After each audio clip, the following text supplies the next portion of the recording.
ஸ்ரீ ஸ்ரீ மகாபூர்ண குரவே நமக. ஸ்ரீமதே ராமானுஜாய நமக. வால்மீகி ராமாயண வச்சனம். ஆரண்ய காண்டம். சர்க்கம் 39. மாரீச்சன் இன்னமும் ராமனது விருத்தாந்தத்தை ராவணனுக்கு சொல்லுதல்.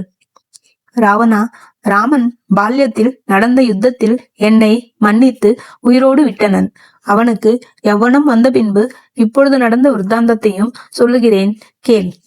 நான் மீண்டும் ஒரு பெரிய மிருக ரூபம் தரித்து 2 ராட்சசர்களோடு கூடி தண்டகாரண்யத்திற்கு சென்றேன். அங்கு நான் எதேச்சையாக திரிந்து முனிவர்களை கொன்று தின்றேன். அச்சமயம் ரிஷி வேஷத்தோடு விளங்கின ராமலக்ஷ்மணர்களை சீதையுடன் நான் கண்டேன்.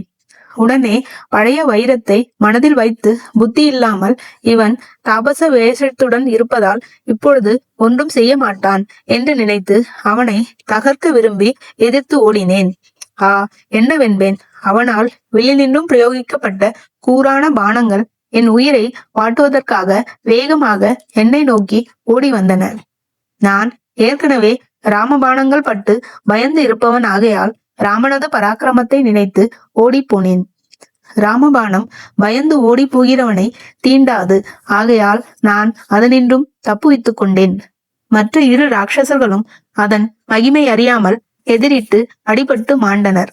ஆகையால் நான் எப்படியோ கஷ்டப்பட்டு ராமபானங்களினின்றும் தப்பி பிழைத்து இனிமேல் சன்மார்க்கத்தில் ஒழுக வேண்டும் என்று நிச்சயித்து மான்தோல் மரவுரி தரித்து தவக்கோலம் பூண்டு காலம் கழித்து வருகிறேன். ராவணா, அது முதல் எனக்கு எங்கு பார்க்கிலும் ராமமயமாகவே காணப்படுகின்றது. பயமுற்ற எனக்கு பல 1000 ராமமூர்த்திகள் தென்படுகின்றனர். இது எனக்கு விழித்துக் கொண்டிருக்கும் போது மட்டுமன்று, கனவிலும் கூட ராமனை பார்த்து பிரக்ஞை தப்பி தடுமாறுகின்றேன்.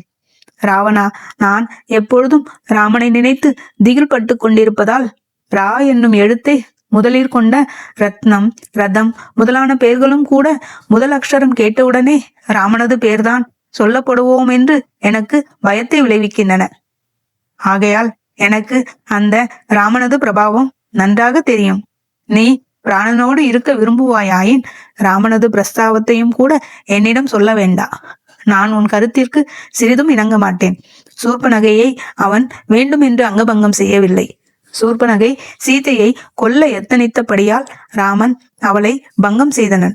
அதற்காக கரண் மீறி அவனை அடிக்கப் போகையில் ராமன் தன்னை ரட்சித்துக் கொள்வதற்காக அவனையும் அரக்கர்களையும் கொன்றனன். இதில் ராமன் மேல் யாது தப்பு இருக்கிறது? நீ உண்மையாக யோசித்து பார். நான் உனக்கு பந்துவும் பிராண சிநேகிதனும் ஆகையால் உனக்கு இதத்தை சொல்லினேன். என் வார்த்தையை அங்கீகரியாமல் நீ ராமத்வேஷம் கொள்வாயாயின் நிச்சயமாக நீ உன் பந்துக்களுடன் ராமபானங்களால் அடிபட்டு யமபுரம் செல்ல போகிறாய் என்று கூறி முடித்தனன். ராமன் கதை கேளுங்கள், ஸ்ரீ ரகுராமன் கதை கேளுங்கள், ராமன் கதை கேளுங்கள். ராமாய ராமபத்ராய ராமச்சந்திராய நமஹ. ఈ జగమంతా రామమయం. రామ రామ రామ రామ రామ.